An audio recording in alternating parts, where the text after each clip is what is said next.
Hello everybody and welcome to the game world. The game world. I just expanded. I think I'm going to keep this take. Welcome to the Game Warrior. I'm Jason. I'm Jenny.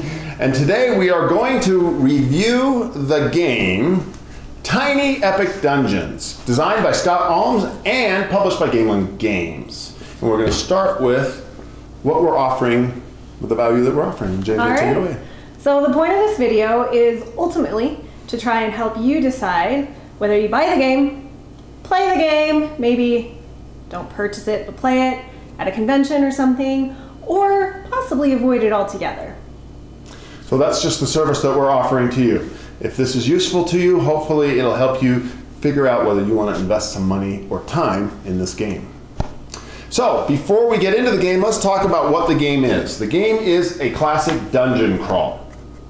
So if you don't know what that is, it means that you're going to have a character, an avatar that has all sorts of characteristics like speed and strength and brains. My brain power would be off the charts, obviously, if it was for real for me. Because you're from the game world. Because I'm from the game world, right? So you have a character. The character then goes through, and it's usually represented by a miniature, which it is in this game, goes through a dungeon. And the dungeon is random usually, and then you have to fight monsters. That's the whole game. That's what a dungeon crawl is. And you get loot, you get treasure, you get more power as you go, and you finally usually fight a boss, the big boss. That's the game. That's a dungeon crawl. What do you think about dungeon crawls? I actually really like dungeon crawls. I think my all-time favorite is Ravenloft, which seems to be kind of a, I don't know, classic. Yep, Castle Ravenloft. Yeah, so that's my experience with dungeon crawls. And so going into this game, as far as what I expected from this game, knowing that it was a dungeon crawl, I did expect something kind of like Castle Ravenloft, where you're obviously exploring different areas of a dungeon, and all of a sudden, oops, surprise, you ran into something that you have to contend with. So one thing about it being such a small little game is I did expect really for it to be mostly paper. So I expected all the tiles to be paper. I expected the monsters to be paper, honestly, or cardboard kind of standees or something like that. So I was pleasantly surprised that yes, the board itself are paper cards that you flip, but your heroes are actually miniatures that you can paint. So they're nice plastic miniatures. And then the monsters are these cool little meeples that have almost like a hand-sketched artwork on them. So those are really cool too. So I was not expecting that from this game. I was also expecting this game to be pretty light and easy to play because it's tiny. So I don't know why that equates to easy, but I just figured because it's a small little game, it's a portable little game that you can kind of whip it out, learn it really quick, run through it pretty quick, and just have a really good time. What I found, however, was that this game is actually pretty complicated. It's not something I don't think that was easy to learn. The rule book was a bit confusing, and I don't think it was the best laid out rule book. And the iconography is some of the most complex iconography I have ever seen on any game. And so it made me think that they kind of took this big box game and just really did their best to smush it into this tiny little box, which to me made the iconography and all the, how they tried to weave all the iconography together to be meaningful. It actually made it very, very confusing and hard to follow at times. So those were kind of my first impressions of what I expected and what I got from this game. So for me, I got this on Kickstarter, and we have been investing in some pretty big Kickstarters, the $100 or $200 varieties. So when this $25 version came along, and I was like, hey, let's give these guys a try. We were fans of Heroes of Land, Air, and Sea, which this company had done, which is a big game, and we really liked that. So we said, well, let's do it. And so, but I will tell you what I expected. When I got this little envelope about a week ago, and I opened it going, who sent me something? And I pulled this out. I was like, so it's smaller than I expected. Yes, I've been warned. It was called Tiny Epic. So it was smaller. And then, like she said, I shared the exact same thing. There's actually more in the box than I anticipated. Yeah. Yeah, the miniatures, the quality of the things is pretty good. So yeah, the artwork is great. So again, I don't think they skimped in any way on the production of the game, in that the artwork is beautiful, the minis are beautiful, even the little meeples they did a great job on. But it's a very complex game, which to me was a bit deceptive because it was so tiny. okay, so to give you this review, we wanted to be upfront and totally transparent. We played it 3 times. It took 3 times. We played it the first time yesterday, and we had to cheat drastically to get it done. We literally did. The second time this morning, we did it, and so both of those, the first 2 plays were at 2 players. So it plays from 1 to 4. But even if you play solo, you have to take 2 players. So it's 2 to 4. You always take 2 characters. And so she had the bright idea on the 3rd play, let's do it with 4, because we kept losing the first 2, except for by cheating. And by cheating, we just gave ourselves more time. And so we were able to be successful on the 3rd play, and we both looked at each other and said, I think we feel good about giving you an honest review. Yeah. Okay, so tell us a little bit about the theme. All right, so the theme is basically classic fantasy. It is, the monsters are ogres and big serpents and dragons and trolls and things like that. And your characters are rogues and rangers and wizards and swordsmen. Yeah. So really classically themed. Okay. And now we touched upon this already, was a little bit of the aesthetics and the components. I thought for such a little game, they did really good. The tiles are really nice little paper cardboard, but they feel solid. The miniatures look great. The dice look great. Everything looks great. I thought the components looked good. As much as they shoved them all in this little box, how about the artwork on the cards looked great?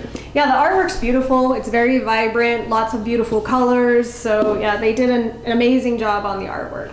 Yeah, so at that price point, I was really happy. So talk to us about game length. Game length, so for the first game we played, where we just kept adding time so that we didn't die, I don't think that's a good gauge. The second game, where we were again playing with 2 players, and once again, to be truly honest, really struggled to get anywhere with the game. And so I think that game took us maybe 40 minutes to play, but we did die.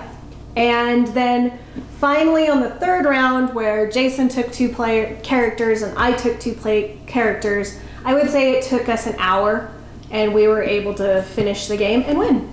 And the box says short play time. Oh, that's it. It's short play time, so it doesn't give a time that I can see. So it was relatively quick for a big, dungeon exploration. I will say that. And yeah, we were able, so let's talk about, let's skip to ease of play and the rule book and teachable and learnable stuff, which Jennie kind of already jumped ahead and talked about. For me, I found the rule book to be really difficult. It was way more complex than I anticipated, because again, I had the expectation it was a simple game. It's got more meat to the bone, so that's something, if you really like a little bit more meat in a small package, you're going to get that. It was also, as she said, due to the iconography and due to just some of the languaging, it was just difficult, and it still is. We played 3 full games, and I wouldn't say I feel confident in the rules. No, I wouldn't either. More confident than I was. Yeah, and I know there's some people out there that really don't like games with a lot of iconography, and I'm not one of those people, so I'm not even saying this from a position of I don't like it in the first place. I think iconography is fine. I have no problem with player guides that you have to look at it and figure out what it's saying. But this iconography was so complex, and so, when it got strung together, you really had to figure out. And honestly, I didn't feel like even all the iconography could fit on your player card. So they had all the singular details, but then when it came to stringing them all together, I couldn't find very good guidance on what certain cards meant, what certain combos meant, and that left me not entirely sure if I was playing the game right, which sucks, because you want to, especially when you're kind of giving your opinion on a game, you want to know that you nailed it. But the part that I'm struggling with is it's hard to know that you nailed it, because I don't think the rules are very good. Yeah. So our honest opinion on this is to come down to that the rules were tough for us, tough to learn, it'd be tough to teach, and we weren't exactly happy with that. That definitely detracted. My first game was a train wreck in terms of the rules, and we found some things that we were doing wrong the second time, and then more wrong the third time. And that's not abnormal in a game that you read through and you get it better. This just had more difficulty than I wanted. Okay, so let's talk about tactics and strategy. How did the game play itself? What did you think about that? So tactics and strategy. So again, it's, you know, you have your character on the board, your characters have a certain amount of movement, you're able to flip tiles and explore. There's, you know, obviously encounters with monsters and goblins or traps, so things you have to roll your way out of, which is fun. There is a piece of this game where when you flip a tile, I'll just call it a tile, it's a card, and maybe there's a goblin in that room, you take an automatic hit just for flipping that piece of the map, which I'm not a huge fan of. I feel like you should have the opportunity to at least roll and see if you take that hit. So there were some auto impact issues, I think, with this game where it could drain your life pretty quickly. And when there's bigger monsters as well, and they're called minions, and they hit you for 2. And every time we did it, what we felt was this: it wasn't fun, because it didn't matter what kind of shields we had. If we had really buffed our shields up and we were like ready to go, that's an automatic life loss. And when they attack you on their turn, it's an automatic life loss. There is a place in combat when you attack them and they get an attack back that your shield matters, but it doesn't matter in other places. And I think psychologically for me, I just don't like that. Like, you take 2. Well, I got a grid shield. Doesn't matter. You're just taking 2. I don't like that, and I continually didn't like it, and I continually didn't like it. So that's just me. I think in terms of the balance of the game, I see what they were doing. I see what Scott was doing. Like, he needed to be hitting people in a certain way, and so the automatic hits is how he did it. And so it keeps it balanced. You come down into a pretty balance where if you're not playing right, you're going to die. And you don't actually die in this game. You just go unconscious and then come back. Unconscious and come back. And how you lose the game is running out of time, or if too many goblins get on the board. And there's a third thing. I don't remember, but we didn't run into that. So. Yeah, and you know, the game does have some of the classic elements of when you achieve success in certain ways, like you kill a goblin, you get to pick up treasure, or you get to pick up spells. And that was fun. That was fun, and the treasures, I didn't pick up a whole lot of spells. You did. The spells seemed pretty cool when you had the right character to play them. I picked up a lot of the treasure, and the treasure cards are great. I think they have a lot of power. They also have some balance too, where some are combo pieces too. There are some combo pieces, and also some gave you something really amazing, but also took a little something away. So I thought that was all really cool. And yeah, if you could get cards of a certain animal, then it would give you added bonuses. So I thought the treasure was really cool. I also liked that throughout the dungeon, the individual cards that made up the dungeon, if you read them, you could search the dungeon, you could gain certain bonuses and get extra, they're little lightning bolts, I don't know what I don't know. Focus. Focus. So yeah. if you played, it's a complex game, and I think if you really played it multiple times and got into it and really figured out the iconography, I feel like you could get to a point where it would have a lot of meat to it. And just on the third play that we did, I had a lot more fun. We started to understand the game better. We weren't playing with just 2 characters and getting absolutely slaughtered. So I think there's some promise there. It just takes a lot to get into. And the play at 4, the 4 was doable. Yeah. Yeah, it was just flat out doable. Yeah. Where at 2, it was much more. So they don't have that balance correctly, I would say, at least with 3 plays. What do you think about the dice combat? It came up with a little bit of a different dice combat system. I like the dice combat. I've never had anything that was quite like that. So basically, you rolled dice in combat. You were trying to exceed the shield value, but you also had the opportunity that any dice that had anything over that shield value that you weren't going to use to combat that monster or that goblin, it could also give you extra bonuses in the game. It could give you extra focus. It could give you extra life. So I really liked the dual nature of the dice, and that even if a dice wasn't helping you in combat, it could still give you bonuses and help you in the game. And there was this mechanic whereby using some of your focus, you could adjust a die up one or down one, and sometimes down was something you wanted due to the bonuses. Yeah. And so you were constantly moving that. At first I was a little thrown by that, but then I started kind of game the system and figure it out, and we got pretty good at it. So that was a cool part of learning that you could challenge yourself and become good at. So I like that. What'd you think of the boss fights? I liked the boss fights. Again, I thought they were interesting because you start with them in their lair, and their lair actually gives the heroes some additional benefit if you go into the lair. Obviously, you're also in there with the boss, so that doesn't help you so much when they attack you.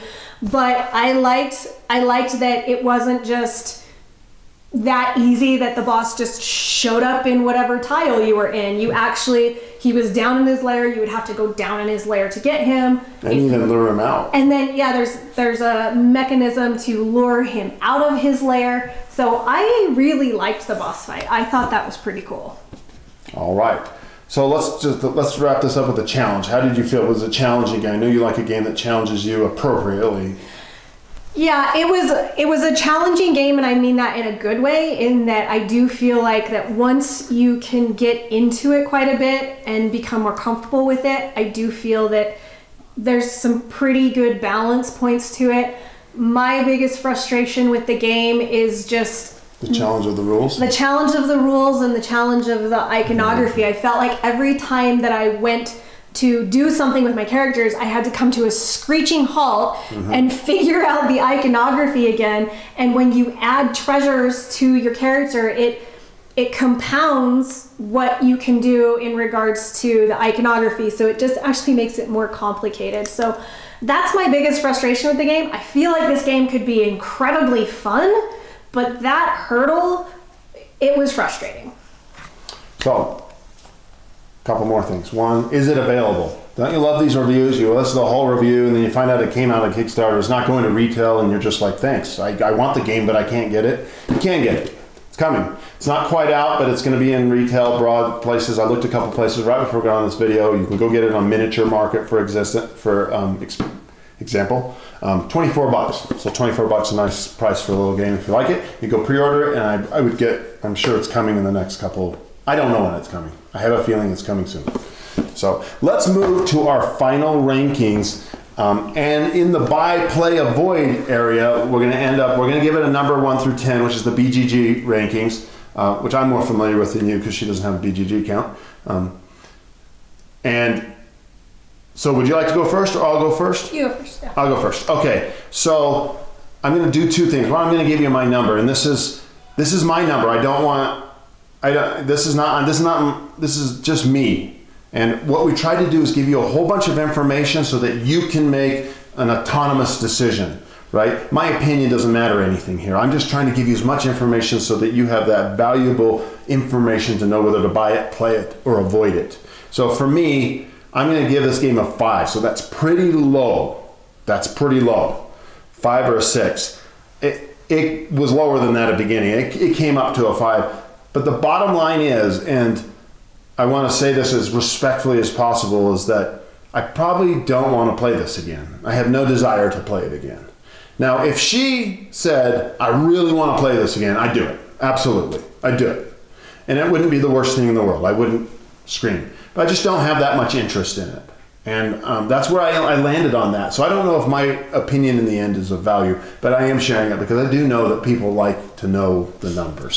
So we're going to give you that, even though that might not be valuable to you. So go ahead. So it's 1 to 10? 1 to 10. 1 to 10.